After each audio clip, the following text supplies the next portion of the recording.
그 시간에 넬리기서를 통해서 하나님의 은혜를 만났습니다. 지난 주간에 1절에서 2절에 있는 말씀을 가지고 말씀을 드렸는데, 오늘은 이 1절, 2절 말씀을 다시 한번 생각을 해보고, 그리고 하나님이 주시는 복을 생각하려고 합니다. 자, 1절 말씀 한번 읽어보십시다. 1절입니다. 뭐라고 그러십니까? 다시 읽어볼게요.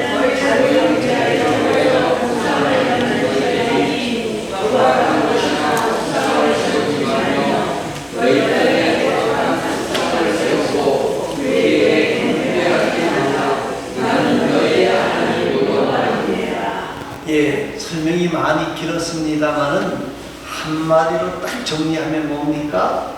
우상을 섬기지 마라. 우상 숭배가 나쁜 이유가 뭐냐면, 우상 숭배라는 말은 하나님을 인정한다, 안 한다? 안 한다는 거예요. 하나님을 인정하지 않는 오만 방자한 행위가 바로 우상 숭배라는 거예요. 그리고 이 우상 숭배는 사람을 부드덕하게 하고요, 더 나아가서 이 우상 숭배라는 말은 누구와 접촉하는 행위죠? 네? 사단과의 게임에 넘어가는 거예요. 그런데 사람들이 왜 이 우상 숭배를 하느냐? 예수 섬긴다고 말을 하면서 왜 우상 숭배를 하느냐? 우상 숭배는 인간의 부패한 마음 때문에 배워지는 일이다, 그 말입니다. 인간의 마음이 부패하기 때문에 하나님을 쫓아가지 아니하고 당장 눈앞에 보이는 이런 우상들을 쫓아가게 되는 것이다. 자, 그러면서 하나님께서 우리에게 우상 숭배를 하지 않아라, 그것이 복받는 길이다 그랬습니다. 두 번째로 말씀하시는 것이 2절입니다. 2절 말씀을 읽어보시기 바랍니다. 너희는 내 성소를 정하라. 나는 여호와라. 자, 우상을 숭배하지 말고 안식일을 지키란 말은 안식일 날에 하나님 앞에 나와서 뭐 하라는 거예요? 예배하라. 예배하라. 이 예배한다는 것은 하나님을 영화롭게 하는 것이고, 하나님께 최상의 가치를 돌려드리는 거예요. 신앙생활의 기초는 예배고, 예배의 기본은 주일 성수다. 여러분, 예배라는 것은 누구를 만나는 거예요? 하나님을 만나는 거예요. 그래서 성경은 우리에게 예배 안식일을 지키라, 주일을 지키라는 말로 우리가 지금 설명을 할 수 있는데, 주일을 지키라는 말은 하나님 앞에 예배할 때 어떻게 예배하라는 거예요? 예? 영과, 예? 진리로, 신령과 진정으로. 옛날에 성경에는 신령과 진정으로 그랬거든요. 그리고 지금 개혁개정에서는 영과 진리로 예배하라. 우리가 예배할 때 예배에 가장 몸이 참석하는 게 가장 중요한 거예요. 그죠? 예. 그런데 몸이 참석했는데 하나님 앞에 예배한다고 하는 생각은 어디가 있어요? 집에 가 있으면 돼요, 안 돼요? 우리 생각이 핸드폰에 가 있으면 돼요, 안 돼요? 안 되는 거예요, 안 되는 거예요. 영과 진리로 예배해라. 그렇게 예배할 때에 하나님께서 복을 주신다는 거예요. 그러면 또 한 가지 짧게 말했습니다만, 2절에서 내 성소를 경외하라. 그 말은 하나님의 몸이요 하나님을 만나는 교회를 경외하라는 말은 사랑하라는 말이에요. 사랑하라는 말이에요. 교회를 사랑해야 돼요. 정말 우리가 하나님의 은혜를 만나려고 그러면 하나님의 몸된 건물 교회를 사랑할 수 있어야 돼요. 그리고 그 안에서 만나는 목회자와 성도들, 성도와 목회자, 성도와 성도 간의 관계가 어떻게 해야 된다는 거예요? 예? 사랑해야 돼, 사랑. 사랑과의 관계가 막혀버리게 되어지면 은혜를 만나요, 못 만나요? 못 만나요. 그럼 은혜 못 만나는 건 누구 책임이에요? 내 책임. 예? 내 책임. 내 책임이에요, 내 책임. 은혜 못 받아 손해보는 거는 누구 책임이에요? 나, 네? 다 책임이에요? 내 책임. 내 책임이에요. 은혜를 못 만나는 것도 그건 엄밀한 의미에서 목사가 잘못할 수도 있고 성도가 잘못할 수도 있지만은 그러나 못 만나는 건 누구 책임이에요? 내 책임이에요. 그러니까 서로 사랑하라는 하나님의 교회를 경외하라는 성소를 경외하라는 말은 사랑하고 아끼라는 거예요. 그 아끼기 위해서는 하나님의 몸된 교회의 일에 열심히 참석하라는 거예요. 그런데 교회 일을 열심히 한다고 해서 누가 박수만 치는 게 아니에요. 옆에서 또 시끄럽게 말하고 뭐 이상한 소리 하는 사람들이 있다는 거예요. 우리가 섬기는 자가 되어져야 되는데 섬김 받으려고 하지 말고 섬기는 자가 되어지라는 거예요. 정말 여러 사람들이 이상한 소리 하더라도 누가 갚아주신다? 주님이 갚아주신다는 확고한 생각을 가지고 하나님의 몸된 교회를 사모하고 사랑해라. 그러면 하나님이 복을 주신다는 거예요. 자, 4절 말씀을 읽어보시기 바랍니다. 내가 철 따라 비를 주리니 땅은 그 산물을 내고 밭의 나무는 열매를 맺으리라. 예, 4절 말씀을 보면은 뭐예요? 내가 너희에게 철 따라 비를 준다. 이 철 따라 비를 준다는 말은 이스라엘 백성들에게는 아주 중요한 말이에요. 그날은 비가 많다 적다? 적어요. 그래서 하나님께서 이른 비와 느린 비를 내려주시지 아니하면 이 철 따라 비를 내려주시지 아니하면 아무것도 거둘 수 없는 땅인데 걱정하지 말라는 거예요. 너희가 하나님만 섬기고 하나님을 섬기기 위해서 안식일날 예배하고 하나님의 몸된 교회를 사랑하게 되어지면 누가 책임져 주신다는 거예요? 하나님이 책임져 주신다는 거예요. 이스라엘 땅, 이 땅은 우리나라 땅과 마찬가지지만 좀 덜해요, 우리나라는요. 그러나 거기는 더 절실합니다. 아무리 수고해도 비가 오지 아니하면 결실을 거두지 못하는 거예요. 그런데 하나님께서 순종하는 자에게 풍성한 열매를 주신다. 그렇게 말씀을 하고 있는 겁니다. 자, 어느 정도로 하나님이 복을 주시느냐? 5절 말씀을 한번 읽어보시면 됩니다. 너희의 타작은 포도 딸 때까지 미치며 너희의 포도 따는 것은 타종할 때까지 미치리니 너희가 음식을 배불리 먹고 너희의 땅에 안전하게 거주하라. 자, 무슨 말인 거냐면요, 너희 타작은 포도 딸 때까지, 포도 따는 것은 파종할 때까지. 자, 유대 나라는 3월에 곡식 타작이 시작합니다. 그리고 포도 수확은 7월에 시작이 됩니다. 그러니까 뭐예요? 계속 타작이 언제까지? 계속 수확한다. 포도나무 수확할 때까지 그만큼 타작할 것이 많다는 거예요. 타작할 것이 많다는 거예요. 포도 따는데, 포도 따기 시작하는데 포도는 언제까지? 파종할 때까지 풍년이 들도록 내가 책임져 주겠다는 거예요. 자, 그걸 또 구체적으로 또 한 곳에서 또 말씀합니다. 10절 말씀입니다. 10절 말씀 한번 읽어보시기 바랍니다. 너희는 올해 어떤 묵은 곡식을 먹다가 새 곡식으로 말미암아 묵은 곡식을 치우게 될 것이며. 자, 무슨 말입니까? 너희가 올해 묵은 곡식을 먹다가 새가 농사가 됐어요. 새 농사가 터졌으면 거둬들이면 묵은 거 먹어요? 안 먹어요? 안 먹어요. 그런데 왜 옛날에 우리가 보릿고개를 겪었죠? 타작하기 전에 떠. 예? 곡식이 없으니까 그랬죠. 곡식이 없으니까 그랬죠. 곡식이 있을 것 같으면 왜 보릿고개를 만났겠어요? 그런데 하나님께서 뭐라고 말씀하시는 거냐면 묵은 곡식을 먹다가 그 말은 새 곡식을 먹는다는 말은 새 곡식이 날 때까지 곡식이 남아있게 하실 것이라는 거예요. 남아있게 하실 것이라는 거예요. 그래서 신명기 15장 4절과 5절 말씀해 보니까 너희가 여호와의 말씀만 듣고 내가 오늘날 내게 명하는 명령을 다 지켜 행하면 내 하나님 여호와께서 내게 유업으로 주신 땅에서 정령 복을 받으리니 너희 중에 어떤 자가 없으리로다? 가난한 자가 없으리로다.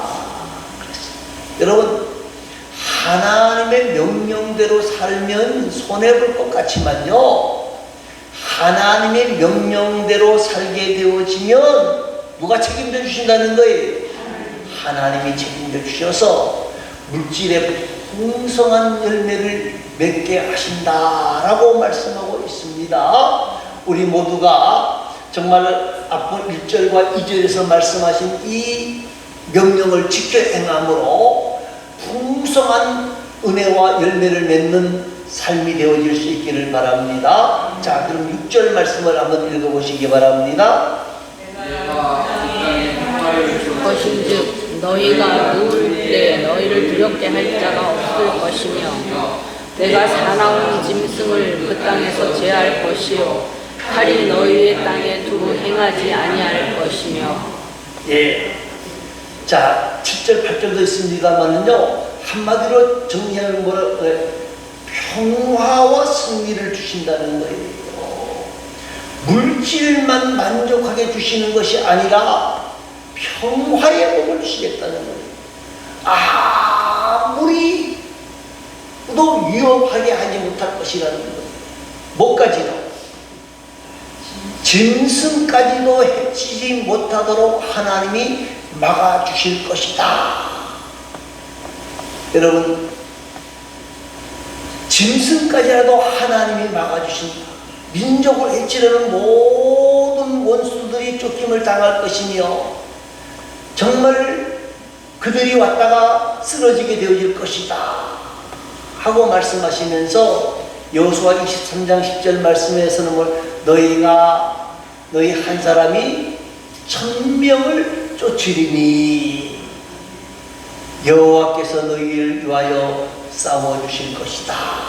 그렇게 말씀합니다. 정말 우리가 하나님만 섬기고 예배하는 일에 힘쓰고 하나님의 교회를 사모하고 사랑하는 삶을 살아가면 하나님이 어떤 복을 주신다? 예?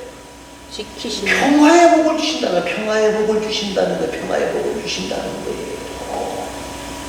그리고 9절 말씀을 한번 읽어보시기 바랍니다. 9절 말씀. 내가 너희를 돌보아 너희를 번성하게 하고 너희를 창대하게 할 것이며 내가 너희와 함께한 내 언약을 이행하리라. 자, 지금 풍성하게 하고 뭐요? 평화롭게 하는 것을 한마디로 말하면 무슨 말이에요? 번성하고 창대케 하시겠다는 거예요. 여러분, 너희를 번성하게 한다 그랬는데, 그리고 창대하게 하신다 그랬는데, 번성하고 창대하게 하신다는 거예요. 풍성이 넘쳐나는 거 표현이죠. 여러분, 창세기 26장에 보면 이삭이 말입니다. 그의 농사에서 몇 배를 얻었다? 100배나 얻었다. 100배 더 얻어야 되겠죠, 그죠? 요사이 옥수수 하나 심어가지고 100개 얻어가지고 되겠어요? 예? 예? 1000배를 얻어야 되겠죠, 그죠? 하나님께서 풍족하게 해주시겠다는 거예요. 형통하게 하시겠다는 거예요. 성공하게 하시겠다는 거예요. 그래서 여호수아 1장에 뭐예요? 너희는 마음을 강하게 하고 극히 담대하라. 좌로나 우로나 치우치지 말고 뭐요? 네? 내 율법책을 내 입에서 떠나지 말게 하며 그것을 기록한 대로 다 지켜 해가라. 그렇게 말씀하시잖아요. 그리하면 내 길이 평탄할 것이요 형통해지리라. 그렇게 말씀하고 있습니다. 사랑하는 성도 여러분, 저와 여러분이 말입니다. 하나님 앞에서 복을 따라 사는 가운데, 말씀 따라 순종하는 가운데 번성하고 창대케 하시는 은혜와 은총과 복을 만날 수 있기를 바랍니다. 자, 그러면 12절 말씀을 한번 읽어보시기 바랍니다. 나는 너희 중에 행하여 너희의 하나님이 되고 너희는 내 백성이 될 것이니라. 자, 왜 이렇게 복을 만날 수 있느냐? 누가? 하나님이 누구와 함께 하신다는 거예요? 하나님이 나와 함께 하여 주시기 때문에. 여러분, 이스라엘 백성들이 광야 40년 생활을 합니다. 광야 40년 생활을 하는 동안에 그들이 어떻게 그 광야를 살아왔느냐? 어떻게 살아왔어요? 누구 때문에? 하나님이 그와 함께 하여 주셨기 때문에 그래요. 하나님이 책임져 주셨기 때문에 그래요. 우리가 광야 40년 생활을 다른 말로 불과 불기둥으로 구름기둥으로 인도하시는 하나님, 그렇게 표현을 하는데 말입니다. 이스라엘 백성들이 광야 40년 생활을 하는 동안에 이스라엘 백성들이 훌륭하고 멋있고 잘해서가 아니고 누가 함께 해주셨기 때문에 그래요? 하나님이 함께 해주셨기 때문에 그래요. 여호수아가 가나안 땅을 정복합니다. 가나안 땅을 정복하는데 여호수아가 능력이 있고 멋있고 아름다워서 가나안 땅을 점령한 것이 아니고 뭐요? 누가? 하나님이 함께 하셨기 때문에 가나안 땅에 들어가게 하시고 가나안 땅을 정복하게 하셨다는 거예요. 자, 그런데 오늘 읽지는 않았습니다. 14절에서부터 46절까지 말씀은 뭔고하면요, 하나님의 말씀에 불순종할 때에 하나님이 징계하신다 하는 모습을 소개하고 있습니다. 경제적인 복도 만나지 못하고 전쟁과 싸움으로 인하여 평화를 잊어버리고 창작인 헌역 자녀들은 계속 문제를 만들어내게 되어질 것이고 사람에게는 인정도 사랑도 받지 못하고 살아가게 되어질 것이다 하고 소개하고 있는 것이 14절에서부터 46절까지. 여러분, 하나님께서 말입니다. 하나님께서 하나님의 말씀으로 살지 못하면 이렇게 징계하겠다 그랬어요. 그런데 여기서도 우리가 한 가지 생각할 게 있습니다. 그게 뭔가면요, 하나님이 14절에서부터 41절까지는요 이렇게 징계하겠다 설명하고 42절 말씀에서는 어떻게 말씀하고 있느냐, 42절 말씀 한번 읽어보시기 바랍니다. 다 같이 읽습니다. 맺은 내 언약과 이삭과 맺은 내 언약을 기억하며 아브라함과 맺은 내 언약을 기억하고 그 땅을 기억하리라. 자, 하나님 앞으로 돌아오기만 하면 이 약속은, 우리가 지금 생각했던 3절까지의 약속은 다시금 기억하여 주시게 되어질 것이다. 언약을 폐하지 아니할 것이다. 44절에서 말씀을 하고 있습니다. 사랑하는 성도 여러분, 많은 사람들이 자기가 잘못한 줄도 모르고 있는 경우가 너무나 많이 있는데, 그래서 회개하기는커녕 자기의 잘못을 정당화하고 변명만 늘어놓고 사는 사람들이 많은데, 그렇게 하다가는 하나님의 사랑을 만나지 못한다는 거예요. 우리 모두는 결론적인 이야기를 합니다. 우리는 하나님 앞에서 복을 받든지 하나님 앞에서 책망을 받든지 둘 중에 하나일 가능성이 많아요. 중간은 거의 없어요. 네? 어떻게 해야 될까요? 오늘 저와 여러분이 순종하고 복을 받을 것인가, 불순종하고 책망을 받을 것인가, 그것은 누구 손에 있다? 내 손에 있는 거예요. 하나님의 문제가 아니고 다른 사람이 문제가 아니라 누가 문제요? 내가 문제일 수가 있다는 거예요. 하나님이 복을 주시지만은 여러분, 다른 사람이 복을 주는 게 아니라 내가 복을 만나야 되는 거예요. 그죠? 다른 사람이 복을 만나야 되는 게 아니라 내가 복을 만나야 돼요. 내 문제. 우리 모두가 이 레위기 26장 짧은 1절과 2절 말씀 우리 마음에 꼭 기억하고 여호와를 경배하는 일에, 하나님만 섬기는 일에, 그리고 하나님을 섬기기 위해서 하나님 앞에 나와서 주의를 지키고 예배하는 일에 힘쓰고 하나님의 몸된 교회를 경외하고 사랑하는 일에 더욱 힘써서 하나님이 주시는 은혜와 은총과 복을 만날 수 있기를 간절히 소망합니다. 우리 다 같이 오늘 본문에 있는 말씀을 생각하고 주보 뒤에 나와 있는 6가지 기도 제목 다 같이 합심해서 기도하도록 하겠습니다. 다 같이